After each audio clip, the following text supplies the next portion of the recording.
Hello, very nice to meet you. And we want to ask you some questions about new updated guidelines. What do you think? Is it possible to implement? Is is they have future? Hello as well, and thank you so much for having me. I literally just came out of the Dyslipidemia guidelines big session, and before I answer your question, I think it is correct to say congratulations.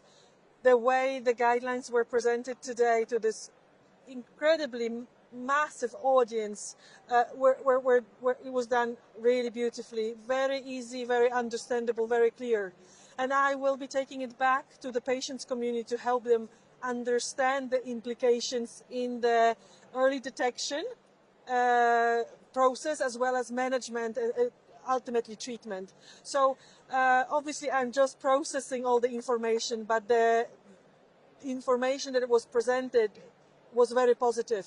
It was very good to see different risk factors, the changes of cutoff lines, the explanations on how it's going to be incorporated.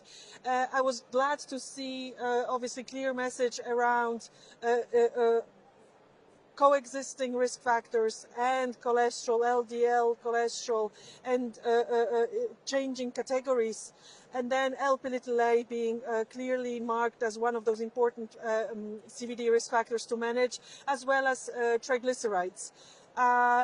What was very interesting for me as well is to see specific focus on patients with cancer and the community, the patients with HIV, because those people are very often forgotten. So I cannot yet answer very directly your question, but what I would like to say is that this information absolutely needs to be taken to ambassadors, to individual patients, to help empower them. Yeah, great. We also like your updated version very much. And how do you think it will be easy to explain patients that adherence for lipid-lowering therapy is important by the concept of these recommendations?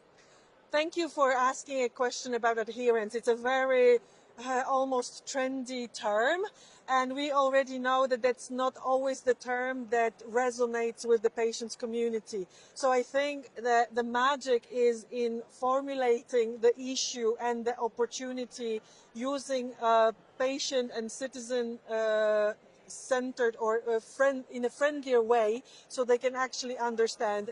The word adherence is something very specific in the medical community, in the industry community. But to answer to your question,